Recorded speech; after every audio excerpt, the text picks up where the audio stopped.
Sa katunayan, ang dating Los Angeles Lakers forward na si Mete Sandiford Artest ay nagpahayag sa social media upang hulaan na ang 19 anyos na ito ay maaaring manalo ng MVP ngayong season at maaaring mayroong 10 NBA titles sa kanyang hinaharap.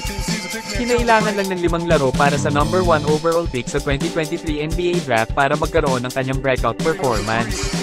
Nagtala si Wembanyama ng 38 puntos na may 10 rebounds, 2 assists at 2 block shots sa 132 hanggang 121 panalo laban sa Phoenix Suns noong Huwebes.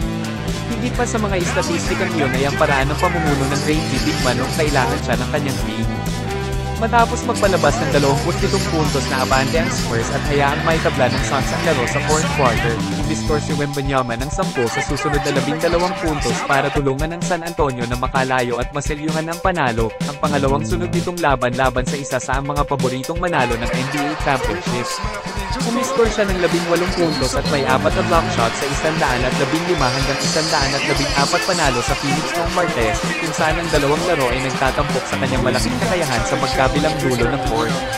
Ngunit ang kanyang pagganap noong Huwebes ang umani ng mga review mula sa buong universo ng NBA, kabilang ang hinuhulaan ngayon ng Sandiford Artest.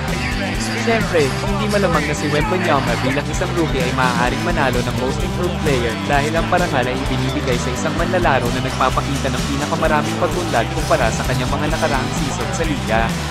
Ngunit kung mayroon siyang higit pang mga laro tulad ng kanyang nakaraang dalawa, tiyak na posible ang mga seleksyon ng All-Defense at All-NBA, at ang MVP award ay hindi mawawala sa tanong.